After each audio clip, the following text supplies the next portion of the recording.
2015లో చిత్తూరులో సంచలనం రేపిన కటారి దంపతుల హత్య కేసులో ప్రధాన నిందితుడైన చింటూకు హైకోర్టు శుక్రవారం బెయిల్ మంజూరు చేసింది. 2015 నవంబర్ 17వ తేదీన చిత్తూరు మున్సిపల్ కార్యాలయంలో కటారి అనురాధ మోహన్ దంపతుల హత్య కేసులో ప్రధాన నిందితుడైన చింటూతో పాటు 22 మందిపై కేసు నమోదు చేశారు. ఇందులో ఒకరిపై అభియోగం నిర్ధారణ కాకపోవడంతో అప్పుడే డిశ్చార్జ్ చేశారు. 2016లో 19 మందికి బెయిల్ మంజూరు చేశారు. ఈ కేసులో మొత్తం 130 మంది సాక్షులు ఉండగా 129 మందిని విచారించారు. శుక్రవారం 6వ అదనపు జిల్లా ఇన్ఛార్జ్ జడ్జి శాంతి 130వ సాక్షిని విచారించారు. ఈ నేపథ్యంలో చింటూ జిల్లా కోర్టుకు హాజరైనారు.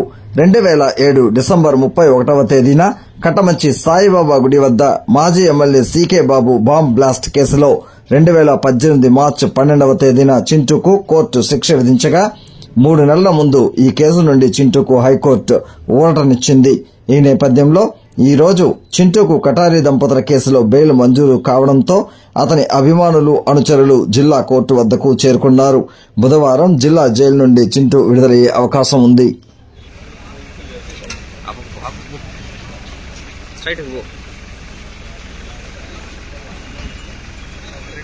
చాలండి.